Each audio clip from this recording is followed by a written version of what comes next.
Okay, welcome everybody. Are we good, John? We are good. All right. Thank you all for coming. I apologize that we weren't able to get everybody in through the line before we need to start, but Guy is on a tight schedule and we don't want to cut the presentation short. So I'm Kevin Vanden Mellenberg with the Integrated Design Lab. Thank you all for coming. We are so pleased to have been able to bring Guy Battle to Boise today. I would like to keep my comments very brief. I'm going to have Mark Cameron with the Cameron McAllister Group. He's he's a colleague of mine with a shared resource from the Northwest Energy Efficiency Alliance, introduce Guy. And all I want to do is say thank you to the Northwest Energy Efficiency Alliance and their Better Bricks program. And on behalf of University of Idaho, I'd like to have Mark Cameron introduce Guy. Thanks. Thank you. Thank you all. So I'm just delighted that my colleague and friend Guy Battle is able to take one of his days, the precious days in the Northwest, and come over here and talk to you about some of the work that he's been doing.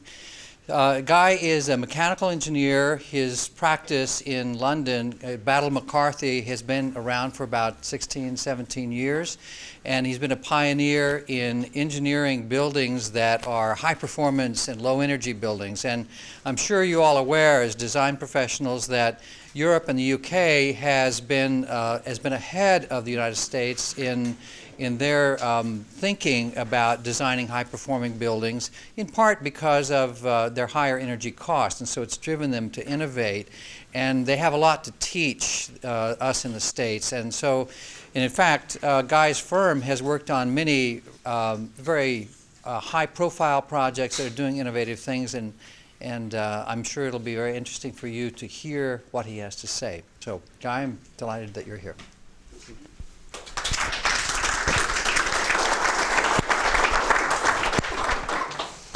So there's no microphone, is there, as such? There's no speaker. So if people can't hear me in the back, can you all hear me? Okay.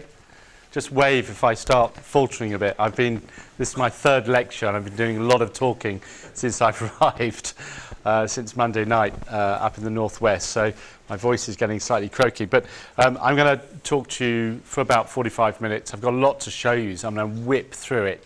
So there's going to be a lot to take on board, but I guess that's good from your point of view. A little bit of background.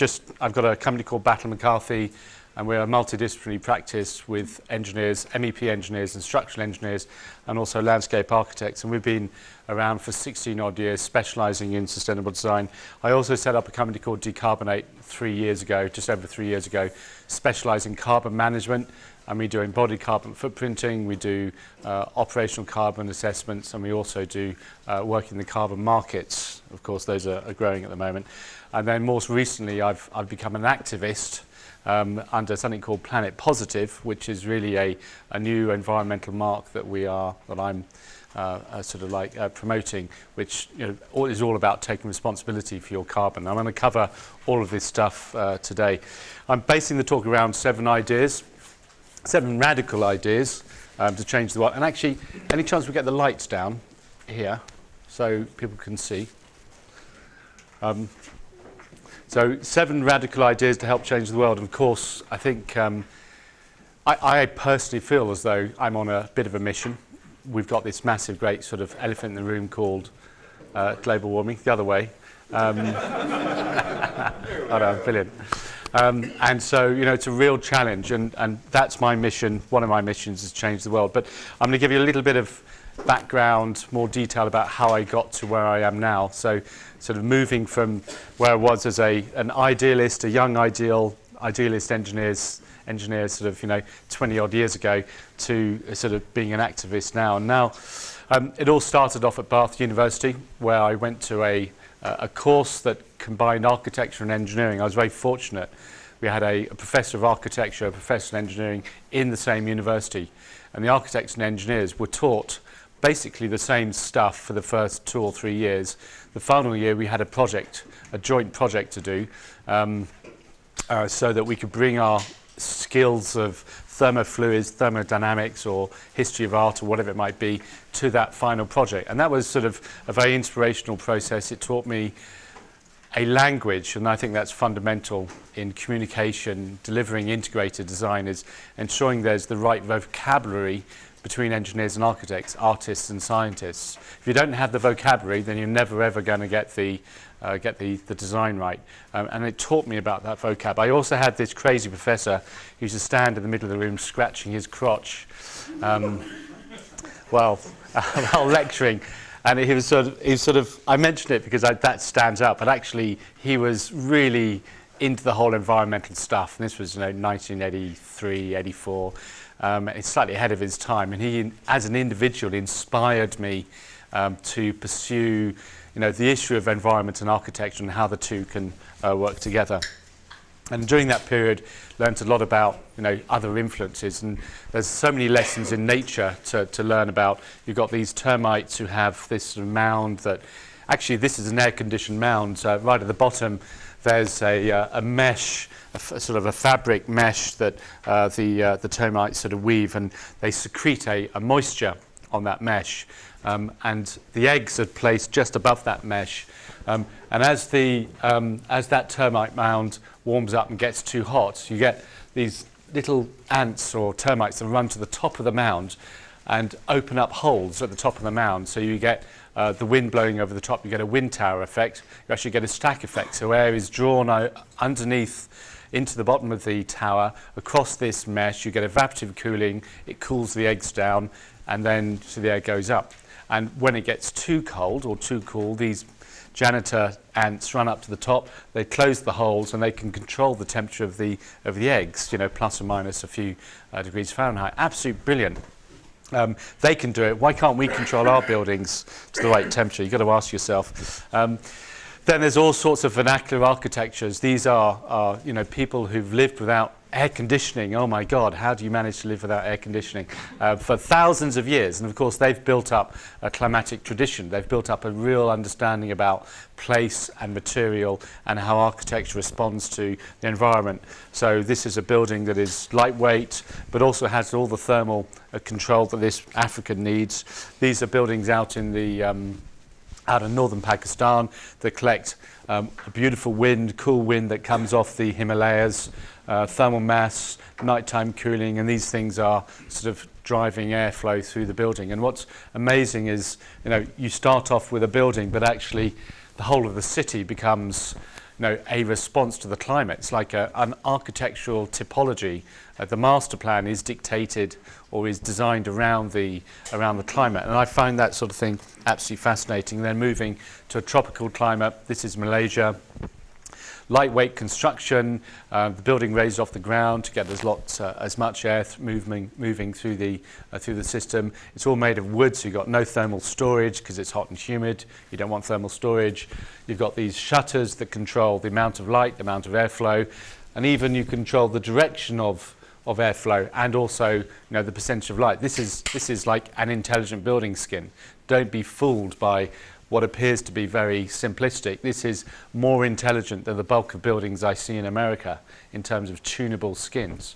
So there's a lot to be learnt, and I guess the issue that I think is very important is that when we come to this is that we call this environmental control by structure. It's about understanding the environment and understanding that there might be periods of the year where you can naturally ventilate a building. There are periods of the year where you're going to have to heat, again have to cool, but you need to maximize those periods of nat vent. You need to minimize the sort of cooling period and minimize the heating period, and that's all about understanding the climate. How can we use the sun to minimize heating? How can we use nighttime cooling to minimize cooling? Environmental control by structure, but comfort is the key to all of this. And if we can't create a comfortable building, then actually we've all failed. That's fundamental. But comfort also is psychological.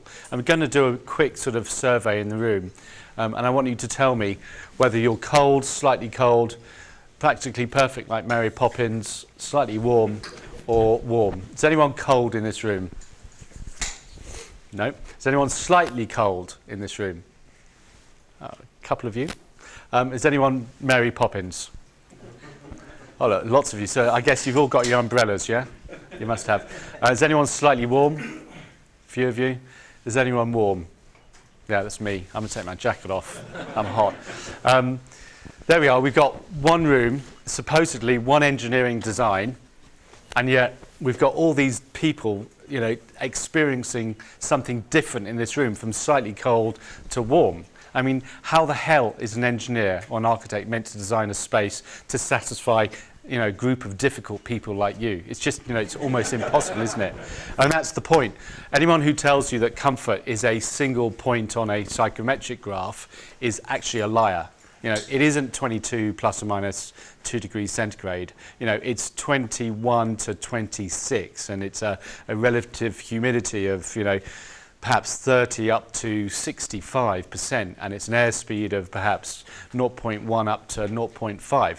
It's actually a comfort zone. There's a range of temperatures that and conditions that people are happy with, not a single point. And I think that's pretty fundamental to the whole design process. And just to rub this home, this is a real experiment, and this is the development of a new measurement called the ULF. The ULF spelt O-L-F-F, and it was the brainchild of this chap called Olaf Fanger, who's the guru in comfort, and he's generated all our comfort indexes. Absolutely brilliant man. Anyway, a few years ago he decided there wasn't a comfort index for smell. Now, how smelly a place was, you know, there's no, not like temperature. You've got a thermometer, and you can, you know, it's related to the amount of energy in a space, and you know, it measures it. You know, so the question is, how do you actually measure smelliness of places? So he came up with this unit called the ULF. But of course, what is 1 ULF? And how smelly is 1 ULF? You know, how bad is it? How good is it? And what is 2 ULFs? And what's 3 ULFs? And when is, you know, the number of ULFs actually unacceptable in a space? You know, these are all difficult issues, because you've got to put a scale to something that's totally, well, appears to be totally subjective. So what he did to do this was you get a series of professional sniffers from the perfume industry, and then a series of hulky guys who ran for a period of time. This guy ran for 15 minutes, this guy ran for 20 minutes, half an hour, you know, 40 minutes. And these ladies were then meant to smell the amount of BO, the smelliness, and put a scale to it. I mean, like, oh my God, I mean, it's like, that's you know, because engineers need scales. You know, we need scales. You know, it's like we're judged on it. And so, you know, this lady sniffs here and said, okay, let's call that 1 ULF. And then we'll sniff here, and is that twice as bad as this armpit? You know, it's like, what a nightmare. Needless to say, the ULF didn't succeed as a unit. But the point is, comfort is subjective, and it's something that is very important. So my first radical idea to you is design for real people, and recognize real people have differences within a space, recognize that comfort is both physiological but also psychological perception of, you know, of a space. So the color, the sort of the reverberation, the acoustic of a space, the place of the space, these are all important issues. So comfort is made up a balance of these 4 basic elements: light, heat, sound, and smell or air quality. We all know air quality is a key issue. Describe physiologically, you know, thermal, visual, thermal, acoustic, and air quality environments, but also remembering there's a psychological aspect to this, not just about a bodily physiological response. And so, you know, the place is as important. These two people, at the end of the day, are exactly the same. Their bodies, like you and I, are performing exactly the same. But you take the Aborigine who's, you know, adapted mentally, culturally to this space and put him in the Antarctic, he's going to have a serious problem, and vice versa. He has just, you know, somehow culturally his body and his mindset has adapted to this, even though the physical body, the physiological aspect, performs exactly the same. So culture and subjectivity of space is as important as anything else. Now, this is a graph that comes out of Atria, and also a UK system, but certainly out of Atria, and it shows 2 types of buildings. One building that has a sealed skin, i.e. you can't open windows. Another building that has an opening skin, an unsealed skin, i.e. you can open windows. And a whole series of researchers visited something like 1,000 buildings, and they asked people how comfortable they were according to the temperature outside and what's happening inside, the comfort temperature inside. And very interestingly, those people in buildings that are a sealed skin, they actually like quite a tight thermal temperature range. So it's 22 plus or minus 2 or so degrees centigrade as a temperature range. Whatever's happening outside, doesn't matter, because you're sealed off. Those people that are in a building where there's a strong connection between inside and outside, they actually prefer, they are more comfortable when the inside temperatures map the outside temperatures. Now, that's really important. They're more comfortable, not just putting up with, they're more comfortable. Now, what that means to me as an engineer is that as soon as I make a decision to open a window or have the building unsealed, I can take advantage of this, so I can allow my temperatures to drift a bit in summer, a bit higher, because I know people will expect that and they'll be more comfortable. But of course that means my chillers are smaller, my boilers are, potentially my boilers are smaller, but my pumps are smaller, my pipes are smaller, everything, ductwork is smaller. I'm saving money. So have an opening window system on your building and you'll save money. Yeah, it'll cost money to buy an opening window, but ultimately you'll have a more comfortable building because it maps outside condition. And this brings me on to my next sort of radical idea. Is design with climate. This is so obvious, people will almost miss it.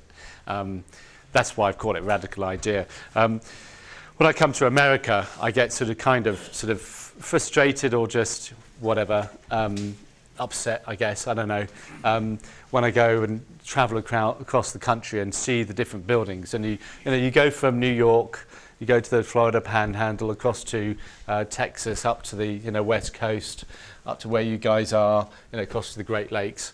And if you were to do a comparison of different buildings, let's take the high-rise building, for instance. Actually, it wouldn't make a sort of fig of difference about whether or not the building is New York, LA, or it's in Miami, or it's up in Seattle. All the buildings, high-rise buildings, look the same, don't they? Okay, there's different architectural interpretations, but they're all sealed. There's no response to climate. Even the north facade looks the same as the south facade. It's the same as the east and the west, and yet we all know, don't we, that the sun gets up on the east and sets on the west, and no sun ever hits the north facade. So why does the north facade always look the same as the south facade? I mean, as an architect, or working with architects, I just fail to understand why architects don't take that as a way of generating the architectural form.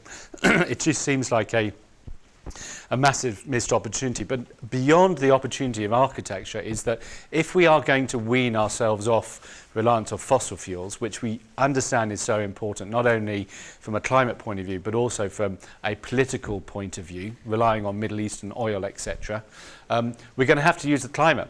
The climate is our free energy source. If we're not using the climate to get solar heating or to get thermal cooling, well, you're going to have to just pump in loads more fossil fuels. So your architecture must respond to it and must be designed in response to it. And so the engineers in the crowd will recognize this. This is a psychometric graph, and whenever I get to a climate, I ensure that this is the first thing we do. We plot every single temperature occurrence and humidity occurrence that occurs through the 365 days a year. So I know exactly what's happening, and they're bins, so this might occur for 20 times a year, and this might occur for 2 times a year, but nonetheless you get sort of the average sort of spread. This is Madrid. You can see it's relatively hot and dry during the summertime. It's quite cold, gets down to 0 degrees centigrade during the winter time. It allows me to understand that it's winter or summer, it's nighttime cooling, and it's like thermal mass. In wintertime, it's passive solar heating and thermal mass. Very quickly, before the architect does any drawings or comes up with any ideas, I can give them the basic materials they should be using and the architectural sort of strategy they should be using. Take this by contrast to Miami. Miami, tropical climate, so it's all up here. It's all hot and humid. Last thing you want to use in Miami is thermal mass. You want lightweight materials. You don't want to store heat in your building unless it's 24-hour operation. And if you were to look at local architectures in Miami and Louisiana, it's all wooden structure. It's all sort of porches and layers, and it's all about airflow and ventilation. So there are examples. And you move to Los Angeles, and here I've plotted on the comfort zone. Any temperature that occurs within that, it means that you can naturally ventilate your building. And you look at Los Angeles and you think, wow, 90% of the year it's comfortable enough to use full natural ventilation. Yeah, I challenge anyone to tell me a naturally ventilated commercial building in LA. I don't know one. And yet, their condition there, it is absolutely perfect. They don't need to use energy, any energy in their buildings in LA, really, apart from the noise and the smog and all the pollution on the outside. Of course, it's a road-dominated environment, and because of that, their buildings have to now be high energy. They've got cooling towers that increase the heat in the atmosphere, and so it's like a declining cycle. So the link between master plan and place and climate is pretty fundamental, but also there's the opportunity. And this is Luanda in Angola. I'm going to talk about this later using a project. So climate is pretty fundamental. It's full of energy. We need to maximize it and take advantage of it architecturally. But of course, to do that, you also need the analysis tools. And this is just one simple solar shading tool. I had a discussion with CTA this morning about CFD, dynamic thermal analysis. If you're going to give confidence to clients about using the natural environment, you're going to have to analyze the building. So you need to increase your reliance on analysis early on in concept design and schematic. Don't wait till DD, it's too late, because at DD all you can do is really shove in air conditioning. It's much too late. You've got to start in concept and get the analysis, like the laboratory down here, involved in design much earlier on. So I'm going to give you a couple of examples of buildings that I consider climate driven. This is one of our first buildings completed 14 odd years ago now. St John's Innovation Centre, or Ionica headquarters. It's got wind towers, and wind towers actually in this climate would work absolutely beautifully. This building is ideally suited to this climate right here in Boise. First building in the UK and Europe to have wind towers. Of course, they've been around in Persia for 2,000 years, but we just stole that technology. Works very simply. You've got a basic 2 layers of office space, a series of wind towers. The wind blows across the top of the building. You get suction. When there's no wind, you get solar radiation. You get stack effect. The air's drawn across. We've got a natural ventilated building. We've got no drop ceiling, exposed thermal mass. We've got a raised floor to provide all the air, because we do need a bit of heating in wintertime and a bit of cooling in summertime. So this is a mixed mode building. But the facades are made up of opening windows here. You can see you've got the raised floor, no drop ceiling. So that top window is electronic. That opens at night time and pre-cools the slab, so that during the daytime, when occupants come in, we've got effectively a radiant cooling system that allows this building to be naturally ventilated for about 65 to 70% of the year. By slight contrast, this is the headquarters for Rare and Microsoft in the UK, the development group. This is also a naturally ventilated building, but using a different type of wind tower, a sort of a ridge wind tower. And this is the master plan. And the landscape was fundamental in the design of this project. So rainwater is collected and recycled, and it finds its way all the way down to a sort of holding lake down here that gets bigger in wintertime and recedes during the summertime. This is our eco-resource, biodiversity. We also have no sewer connection, so all the sewage is processed on site. It goes through tertiary treatment, and that water eventually finds its way back down to the lake. It drains down to the aquifer. We then have a borehole. We drag the water up. We use that water for a bit of cooling when we need it, but most importantly, we use it for the toilets, and so you've got a total cycle. This building is pretty much standalone, off the grid in terms of water and waste. These are the reed beds here, and they've become part of the landscape. So that does all our tertiary cleaning on the black water treatment, and becomes a part of the overall environmental or landscape strategy. And you can see it's a structure. Although this is a lightweight external structure, the vertical structure is all wood and the cladding's wood. Actually, all the internal structure is concrete, precast concrete slabs, because we needed that thermal mass to get the nighttime cooling. So we're playing with materials. Going bigger now, this is another wind town. You can see a theme coming here, can't you? This is actually an international airport in South Korea. It's the interchange between train and airport. And that thing at the top is a wind tower. It's a different type of wind tower, and it's like a Venturi effect. And what happens is that as the wind blows, it goes over this smooth surface of the roof, and we've got this enormous wing that sits above it, and you get an increase in velocity, and you get a massive suction at that point. And the air is drawn in through the landscape, which cleans it and depollutes it to a certain extent, through openings at low level, and then goes out the top, and we've got a fully naturally ventilated space. And you can see this is a building, and you can see the scale of it. These are cars here, so it's pretty big. And then this is the wing at the top. This is the natural ventilation opening, and these are people here. So you get a sense about the scale of this thing. This is big. The architecture is all about the environment, but very exciting. This is another climatically driven building. This we did with Ralph Johnson at Perkins and Will. Pretty degraded site. What's interesting about this was the climate, and in particular the wind. The client couldn't afford air conditioning in this building, so we knew that even though the conditions are sort of similar to Miami, hot and humid, we're going to have to rely 100% on natural ventilation. So, and yet we've got to have a comfortable environment for education. 4 million square feet of university, so a real challenge. But seeing the windrows, we realised that we've got to, if that is our ventilation source, let's make sure we utilise that by the design of the buildings. So it's about maximising orientation towards the wind, minimising the solar gain towards the south and towards the north. And we're 8 degrees latitude, so near enough on the equator. And so what we have is basically the landscape that is used to collect and harvest wind, drive it through the site, and then the orientation of the buildings such that they're just off south. If they're on south, then this west-northwest wind or southwest wind wouldn't actually go through the buildings, just sort of bypass the building. So we had to go for that compromise. So it's made up of these different layers that are sort of integrated landscape and water. But I really want to show you these next couple of slides. So this is these are the buildings here. Kind of relentless. It's a very simple construction. Of course, if all the wind comes from here, then these buildings might be fine. But by the time we get to that building, of course, it's in the wind shadow. So this was a real challenge. How do you ensure that every single building gets its fair share of wind?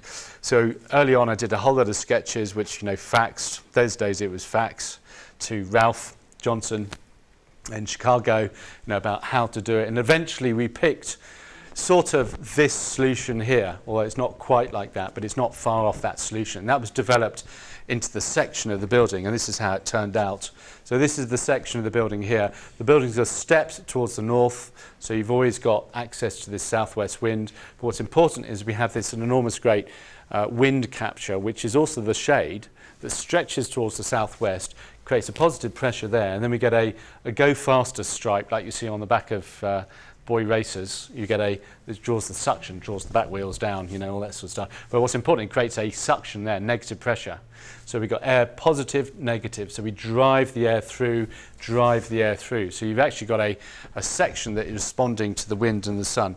And this is how, it was single stacked, very simple concrete. The shade is on the roof as well as the walls. 100% daylit. We're achieving average daylight factors around about 4.5%. So very good daylighting across, and you can see how even the daylighting is across all of the floor. This is the shading system. This is how it sort of it was originally envisaged. And we also, you can see the landscape plays a really important part, but we're also shading the places in between. So the courtyards are shaded, and this is how it's being built. And these are just a couple of months old, these photographs. You can see how this shade is stretching up, how we've got, that whole section that I showed you about, upper daylighting coming in, a light shelf just there, occupied, and you've got the lower part, which is all about filtered light. But also we've got this structure that's spanning in between the classrooms. And then you can see they've actually created in some places, they've lifted the shade up even higher, so they create an occupiable roof effectively, which I think we actually didn't envisage, but the local design team, contracting team made that jump. And it's obvious now that I look at it, and it took a local person to understand that. And having spent all the money on this roof, they said, well, why don't we create an extra room? Of course, it seems obvious. Anyway, so this is as it's going ahead, and a great looking project. Very Ralph Johnson, for those of you who know his work, all lines and what have you. Radical idea number 3, don't be bashful, follow the money. I always think it doesn't matter why or how you get your client to drink from this elixir of green goodness, As long as they come and drink, it's absolutely fine. And I am certainly not embarrassed to tell them that it's going to make them money, or if they don't do it, they're going to lose money. And I use that unashamedly to get them engaged. And of course, they're now beginning to get it because there is so much publicity out there about the environment. They can't ignore these issues unless you're really, your name's George Bush. Anyway, so, and I'm sorry for the Republicans in the room, forgive me, I've got to be careful. But there's all these emotive images, aren't there, that are driving people through it. You know, you've got images of and these are hitting the public all the time. And it's really becoming a big, you know, just a consciousness. 9 out of 10 people in the UK believe in man-made climate change. 40% distrust what big business says about it. 70% want to take action. So, at the end of the day, what we have to remember is the people occupying our buildings, or the companies occupying our buildings, their customers are these people, us. And if we are demanding climate action or we're becoming more aware, then they are going to respond because they have to, because they've got to protect their market, which means they're going to need to have buildings that somehow reflect their corporate ethics. And that's really important. We're finding massive changes in the UK of brands getting hold of this. You know, M&S or Marks and Spencer's, major retailer, have committed to becoming carbon neutral as a company within the next few years. Tesco's are doing lots of carbon footprinting. Sainsbury's, this is another retailer, are doing lots of carbon assessment, and even Virgin Fuels, Richard Branson, is getting on the bandwagon with all sorts of environmental stuff. And even, you know, the dreaded McDonald's, you know, they're sort of going green in the UK. They've sort of made some of their shops or their outlets touchy-feely, and they've got this whole green strategy on how they source their beef and all that sort of stuff. So, you know, and that's because the customers demanding it. The customers in the UK were not going to McDonald's because they were perceived as a poorly performing, unethical organisation. So they had to respond. Now, you know, I make sure my clients know about this stuff because that's, you know, how I persuade them to go for these green buildings. And brand is really the important thing. Do you recognise these brands? What's this one here? That one? Yeah, that one? Yeah. They got it last night in Seattle, but I guess they're a city, aren't they? Doc Martin, brilliant. Yeah, IBM, obviously. So one letter, and you know who it is. It's amazing, isn't it? You know, like just one letter, as it is. A B means IBM. It's quite incredible because these guys have spent millions and millions of pounds, if not billions, positioning their organisations over, you know, the past 20, 30, whatever years it is. Now what they want you to recognise that when you see their brand, it is also they are being a responsible organisation. So that's what it's all about, you know. And in the UK now and across Europe, it is a legal requirement for every publicly quoted company to produce what's called a sustainability report on an annual basis. So along with the accounting financial report, you have to also get a sustainability report that is independently audited. And within that, you have to report your social activities, you have to report your carbon footprint, you have to report how your buildings are doing, you have to report how much water you're taking up, you have to report all these different environmental issues. And people, us, we judge our investments based on that. And there is a direct link between a company that is ethical and taking responsibility and growth. But you have to be aware of greenwash, and that's really why these reports come out. There is lots of greenwash out there, and I think it's down to us to really sort of bore down into that to ensure that doesn't happen. And BP, I think, are falling into that category, not because they're an oil organisation, because they're digging oil out of the ground for us, so it's not their fault really. You know, it's our fault for demanding it. But because, you know, they've made this great play on the environment. But I found out just a month ago they were supporting the this present administrations. They were supporting the anti-climate bill campaign to the tune of $6 million. So, you know, they were supporting all the PR that was basically, you know, climate deniers. And I got so annoyed. I just couldn't believe it, because on the one hand, they're being all green and touchy-feely. On the other hand, they're sort of, you know, telling Americans that, you know, climate change isn't a real issue and you just got to ignore it and it's all going to be a big problem. That, for me, went to the core of the issue. And Another company called Shell learnt from doing that sort of stuff. About 7-8 years ago, they tried to dump this old oil platform into the North Sea. Massive sort of great campaign by Greenpeace and co to stop it happening. Shell thought it was an environmental solution. Greenpeace said no, it's not, of course. And eventually they took it to shore and took it apart. But the only reason is that across Germany, across Europe, not everyone, but a significant number of the gas stations were picketed by people who just basically parked their cars across the driveways and stopped Shell selling gas, petrol. You know, absolutely fantastic. That is people power, if you like. And it's happening. You know, Nike, likewise, they discovered about 7-8 years ago they had child labour in their supply chain.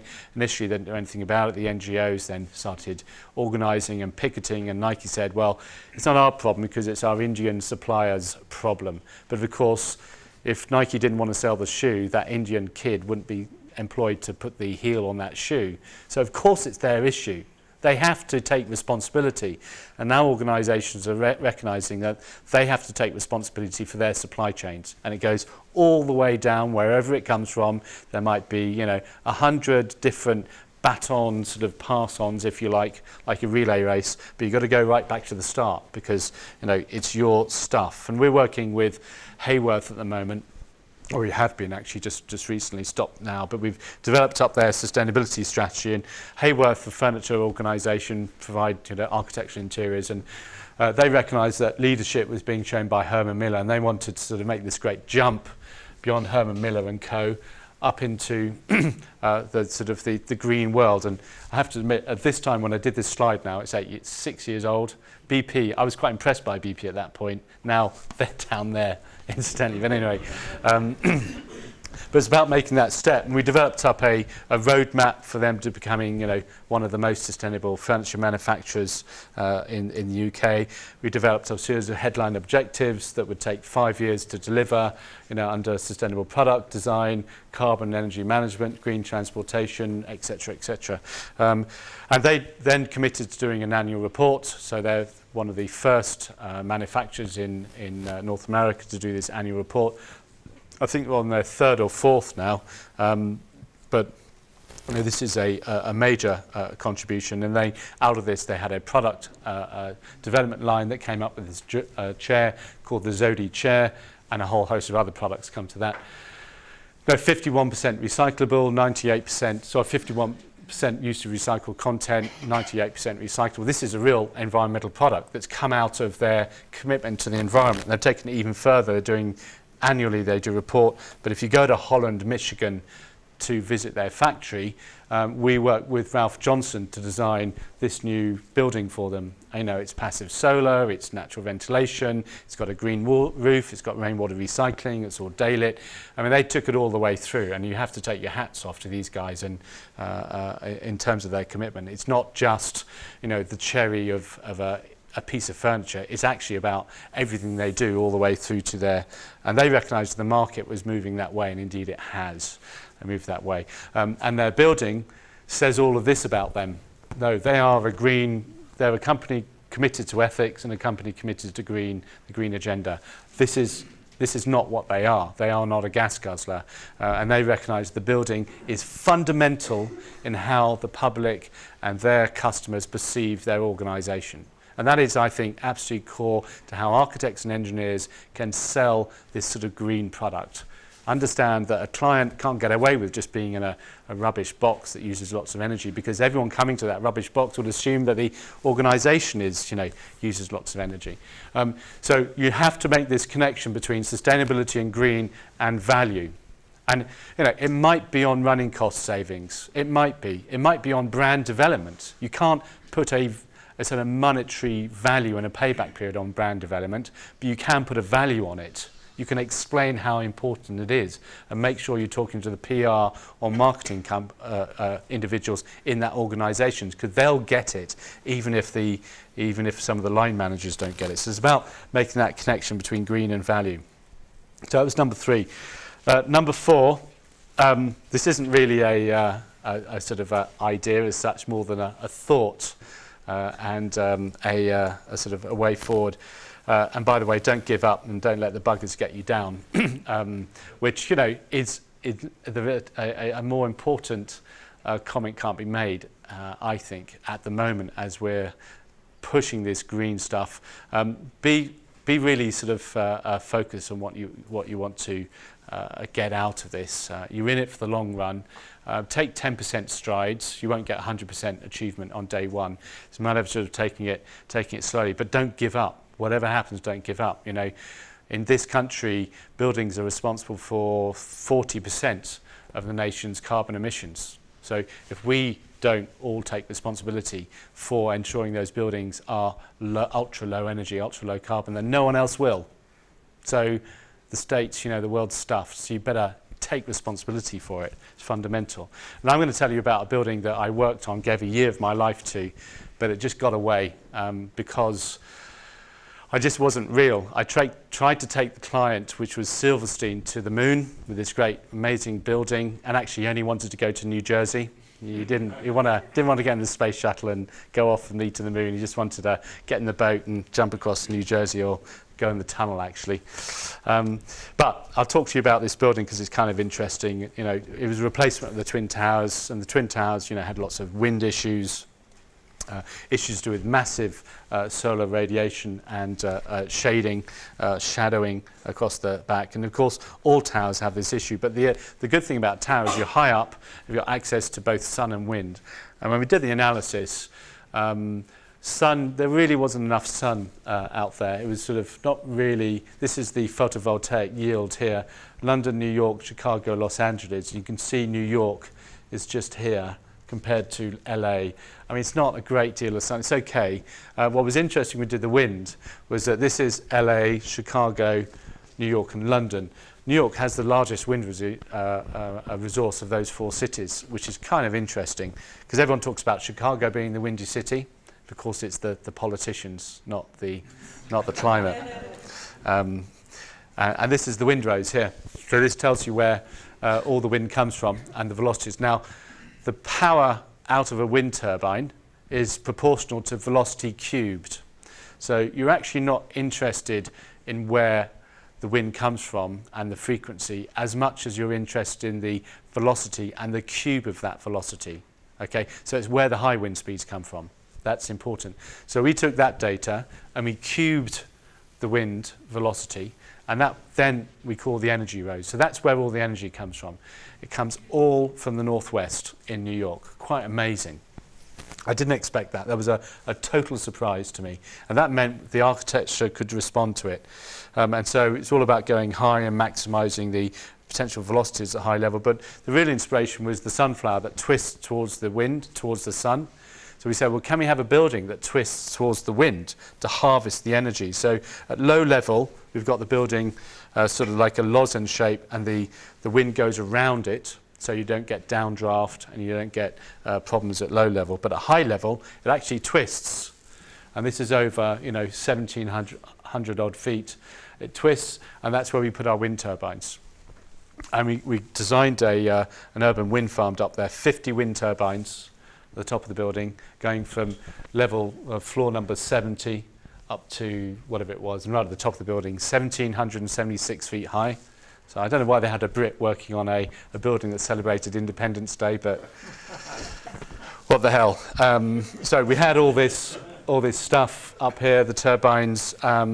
We did a lot of testing. We went for horizontal type, did CFD testing, looking at air velocities and laminar flow, all those things. We did wind tunnel testing in the tunnel. It turned out that the internal rate of return was 12% on the investment on these turbines. 12%, that's a really good rate of return. I mean, I'd be very happy to put my money in something that gives me 12% now.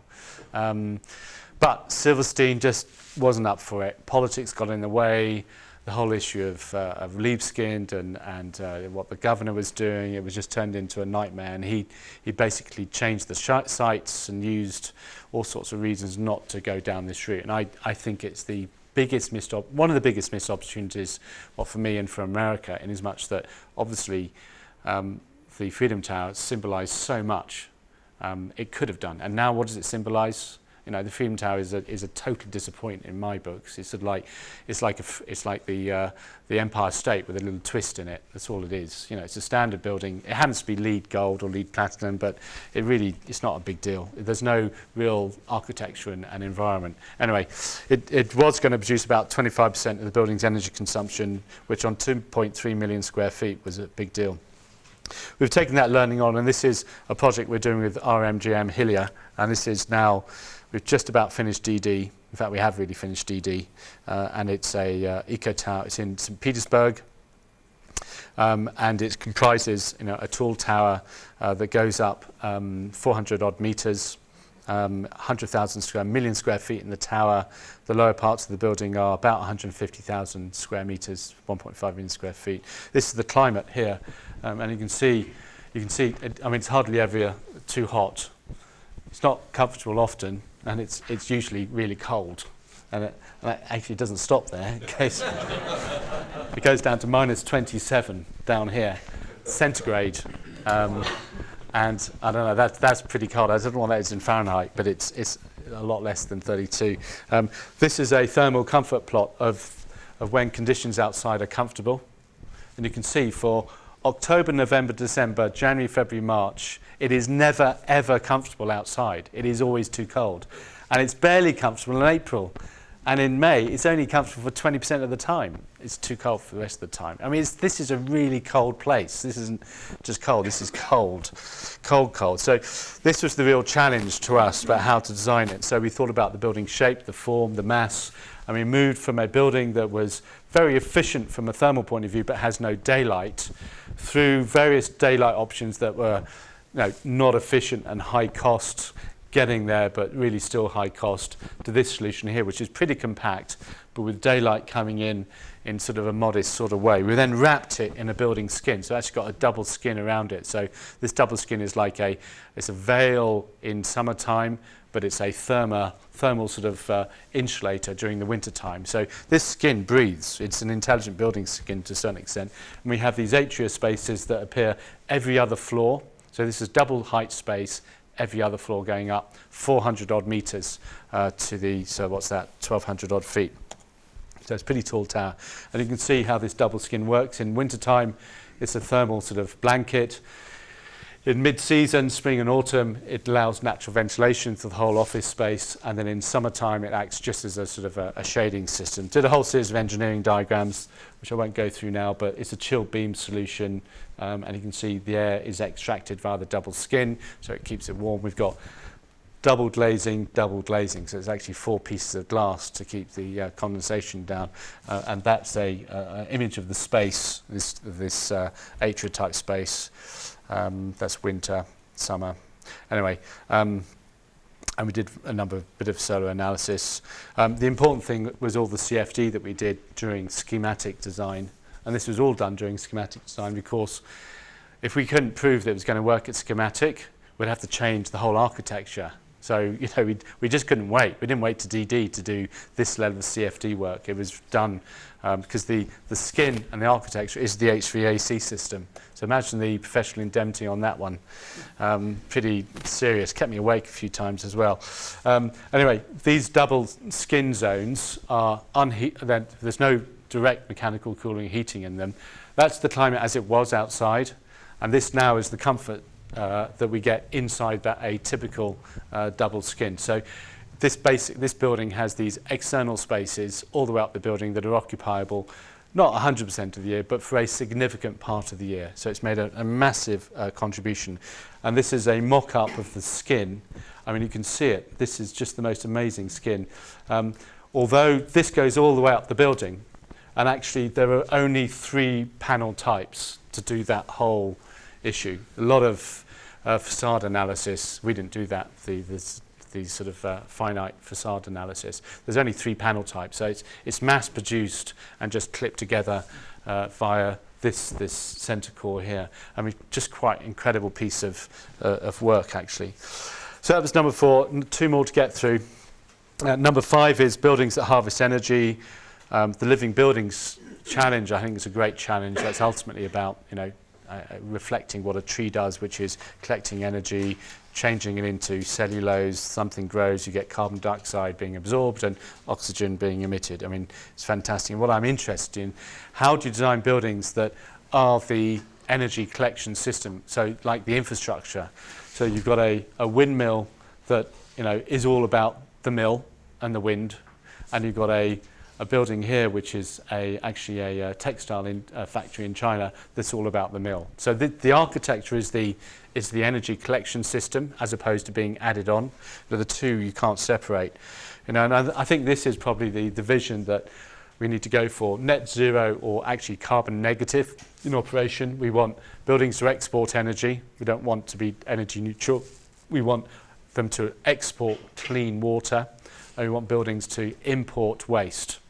So they are a positive contribution to our cities. They don't drain infrastructure, they actually reduce the infrastructure reliance. That I think is fundamental.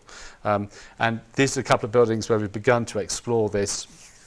This is in Spain, in Madrid, and it's a building designed around a photovoltaic roof. And we've got these 3 buildings, and we've got this enormous roof on top of it. This is 85,000 square meters, 850,000 square feet. This roof that is both shading, but also 6,000 square meters of 60,000 square feet of photovoltaic. So that produces a portion of the energy for that building, but also provides shading. We've got a series of wind towers across the top of the building. We've got earth tubes buried underneath the building. Each earth tube is 1.8 meters diameter, so that is what, 7-8 feet. Air is drawn in there over night time. It pre-cools the air. That provides our cooling for the daytime. These are just simple civil engineering concrete tubes. They didn't cost, you know, they're nothing. They're just, you know, just tongue and groove. That's all it is. This is the Atria space. You can see the shading system on top. These are the wind towers that draw the air through the building, both solar driven and also wind driven. This is the north side. That's all about daylight. This is the south side. You know, this is a building that responds to its climate as well, because if you're going to harvest energy, you want to reduce the energy demand in the first place. And this is a building we're doing, or I did actually some time ago as a research project in Tokyo with Richard Rogers. It's all designed around the wind to try and be a zero energy building, and the wind actually runs on this axis here. Now, we got into the wind tunnel and we just messed about in the wind tunnel. This is the main building. We separated the core and said, well, by separating the core, can we actually put a turbine in the center there to drive energy and create energy for the building? And we had a lot of fun sort of exploring how the wind goes around the building, how it goes through that center core zone. And this is a plea to architects and engineers, and, you know, getting into use the sort of the facilities that are around for daylight testing, wind tunnel testing. If you're going to understand how our environment can inform architecture, you really need to understand the environment. You need to get in, you need to physically see how things are changing, how buildings respond. You almost got to go back to being a student again. But there's a lot of excitement in doing that, because you'll come up with new forms and new shapes. And this is, you know, a building here. So we've got this core, we've got the vertical wind turbines, we've got intelligent building skin, all that sort of stuff, etc. So idea number 6 is measure and reduce your embodied carbon.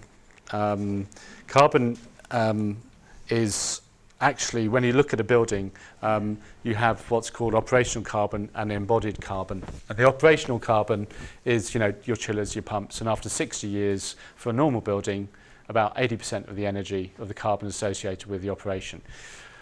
The embodied carbon is associated with manufacture, and so all the energy goes into building materials and constructing. Now, for a normal high energy building, the split's about 80-20. But when you go to a building that's low energy, then that split becomes 40-30. And indeed, as this goes to zero, the embodied carbon becomes 100%. So when people talk about zero carbon buildings, unless they're talking about the supply chain and how the building's built and the materials you'd choose, they're not actually delivering a zero carbon building. You've actually got to talk about the total carbon footprint, which includes the embodied and the operational carbon.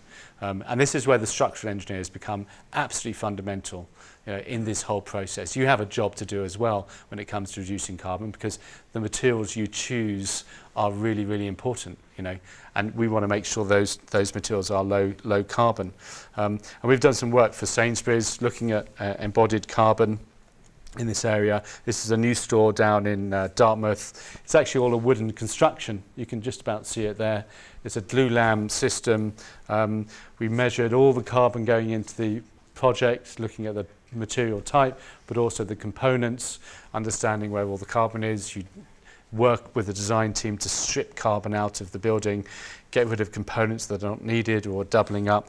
And in the end, we reduced the embodied carbon by 40% compared to their previous store, and actually reduced capital costs along the way. So, because of course carbon is associated with energy, you strip carbon out, you can reduce the energy, you can usually reduce the capital cost.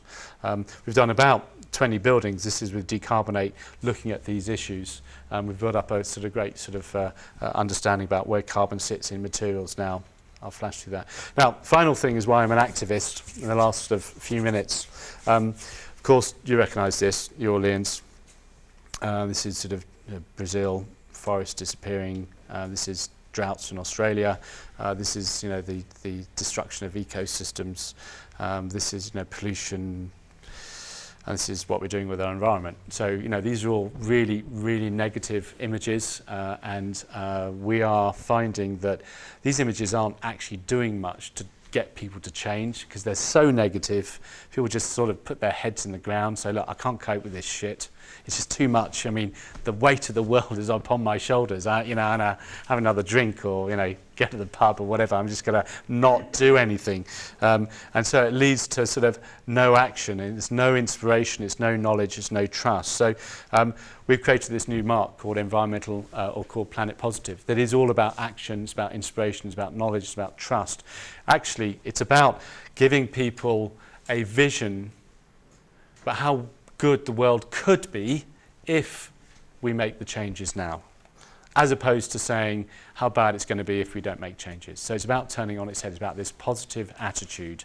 So it's all about this type of image, inspiration to act. It's about talking about less noise, less asthma, less pollution, better place, less cars, a freer world, all those sorts of things. The Planet Positive is a not-for-profit organisation we set up in the UK. It's going now for 3 years, 2.5 years or so, and it's all about sort of taking action in climate change and getting people to, and not only people but businesses. So businesses can be planet positive, products can be planet positive, people can be planet positive. But basically, when you're planet positive, it proves that you're taking action and you're taking responsibility for the carbon and for the planet. Very simple process of measure, reduce, invest your unavoidable emissions and report. Simple process. We've actually got a whole series of products manufactured, so you can go skiing on a Planet Positive boot. And when you go skiing on this boot, it means that somewhere in the world there's been an investment into a low carbon project, and effectively it's reducing emissions. But what's important about the boot, 100% recyclable. It's used of plastic that hasn't been coloured, so it's easy to take apart. It's a great, sexy looking ski boot made by Atomic. Not that I'm being paid any commission or anything. We're also doing buildings. So this is the world's first Planet Positive building. This building is effectively carbon negative in its construction, as well as having a 55% a reduction in operational carbon. We collected and worked with the supply chain. So every single group, every single supplier of products to that building has reduced their carbon footprint and effectively invested the footprint by 110%. We're now moving into people, understanding that if you're going to have mass change, this is where I'm becoming an activist, we need to engage with communities to make this not just a few businesses, but millions of people doing something. And we created this new campaign called 2020 Vision, which is all about people's vision of how to live a better life. And we're talking to celebrities and school children, Lord Stern is supporting us. Some of you might know Lord Stern. He's the guy who came out with the Stern Report. And we've got a host of others who are sort of giving us their 2-minute video. And in about 6 weeks' time, you'll be able to upload your own video onto our website and give us your positive vision about, not why you should be doing it from how bad it could be, but why we should be doing it because I've got this vision of how good my life could be. So I ask that you contribute to that. We've also got what's called a carbon army, which is a sort of, we're trying to engage the community, people within the community to take action. In the UK, we've been hit by job losses, and we're going to be engaging a whole series of people who haven't got jobs at the moment and actually doing volunteer and home-based audits. They're going to go around. They're going to be upskilled with the knowledge, so they'll individually be ready for the new low-carbon economy as it gets going. In the meantime, they're going to be helping strip carbon out of the system, and they'll be taught how to actually do a carbon plan. We call this Smart Living Plan, helping people around the country and giving them a way of not only what they can do in terms of their life, so like putting insulation in, photovoltaic on their building, but also things like taking the bus or cycling. So it's about not only low energy, it's about actually low carbon living. And this is being kicked off the next few weeks with a pilot in a place called Bradford, which is north west England. So it's your carbon, take responsibility for it, don't expect anyone else to pay for it. Cost of doing business, your payback for the planet. So last radical idea, do something. Join us if you want. Get onto our website, see what it's all about, but do something, whatever. So just a summary. Design for real people, comfort, buildings. Remember, comfort's about psychology as well as physiology. Design with climate. Climate is our resource. You've got to get the energy out to reduce our reliance on fossil fuels. Don't be bashful. Use every sort of like card in the pack to persuade, if you're an engineer, to persuade the architect to go green. If you're an architect, to persuade your client to go green, etc., etc. And follow the money and find that value equation that's going to make that switch. Be passionate, stay focused. Remember, it's the end goal that we're after, which is reducing carbon. It's going to take a while to get there, but that's fine. Baby steps. The first step's always the most difficult. Look for buildings that harvest energy. Embrace this living building program coming out of Cascadia. It's a great sort of start, all about zero energy buildings. We're going to have the first one in Boise, aren't we? Yeah, we've got commitment here. You recognise that? CTA going to do the first one. Which university is it? CSI, College Southern Manitoba. Okay, you heard it here, didn't you? This is public.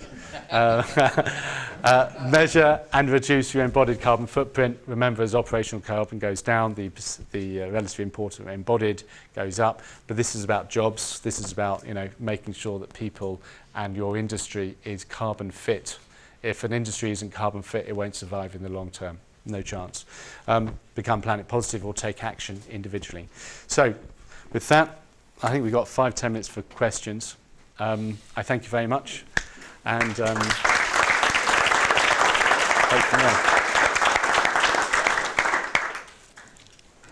so yeah, just get the lights. I have a quick one, and that is, there were quite a few buildings that looked like they were out in the middle of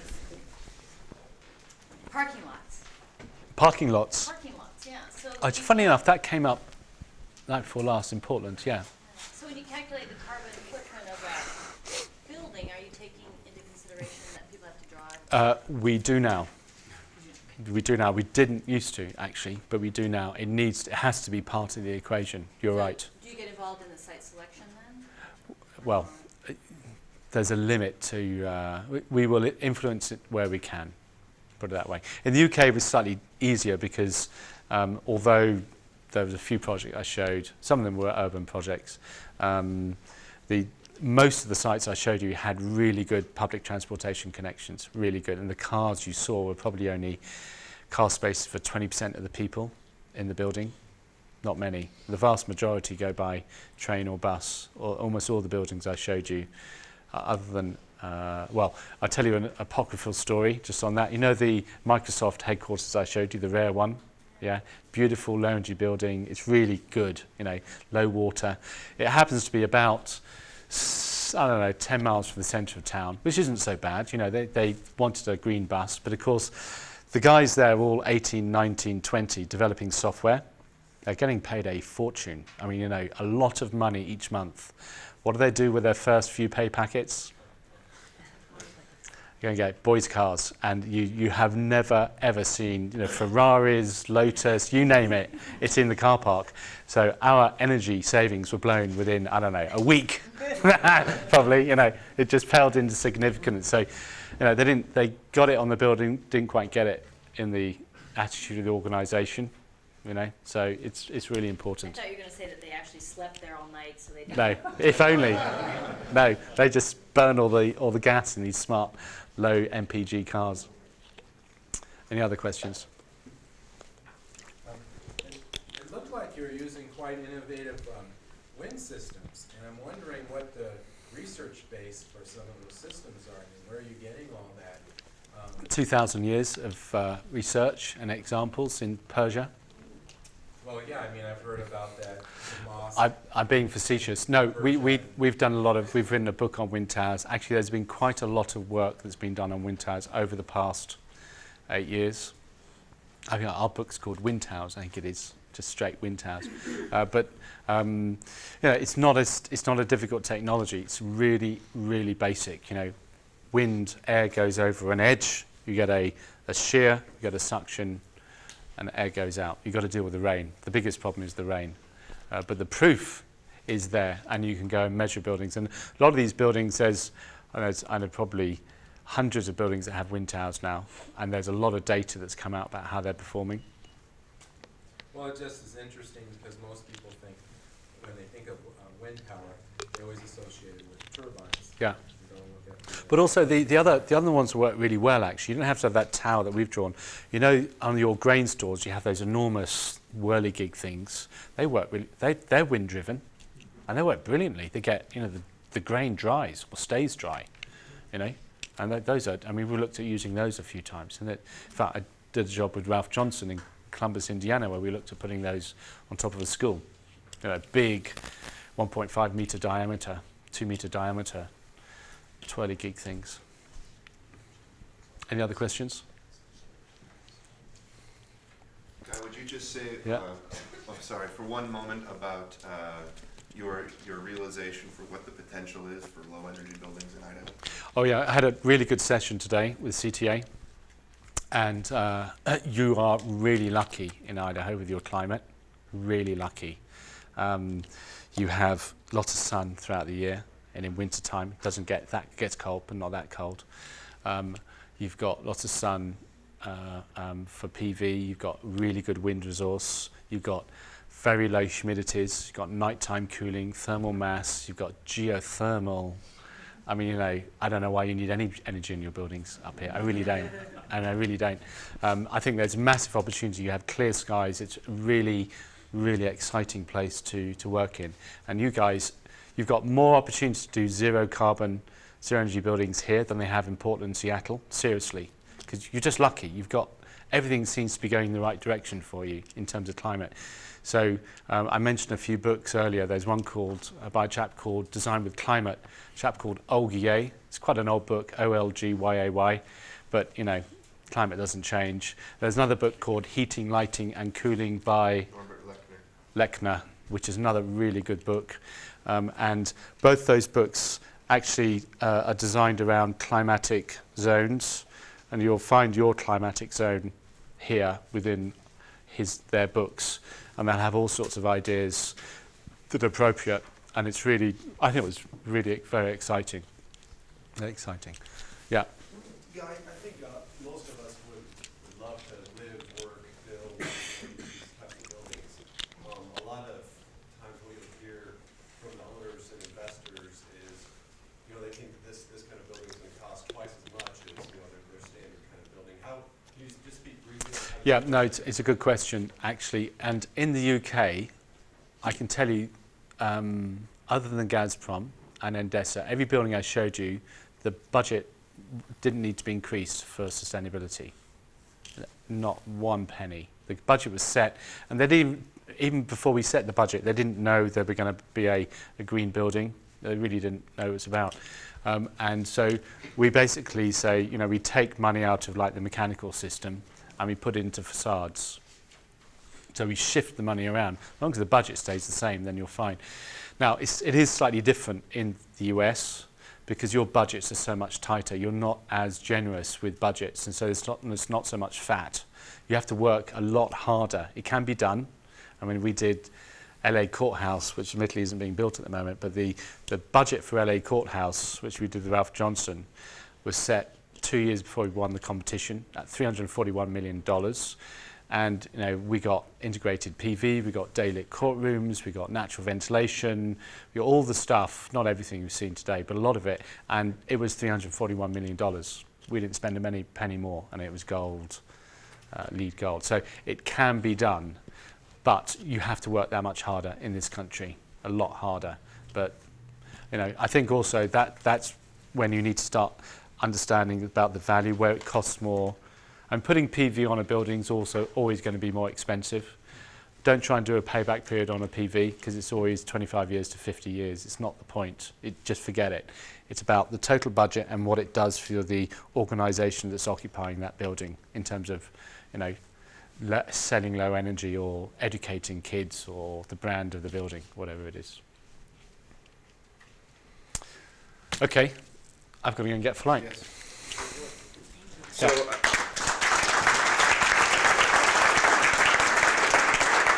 that's it. Thank you again, Idaho Power Company and Northwest Energy Efficiency Alliance for bringing Guy to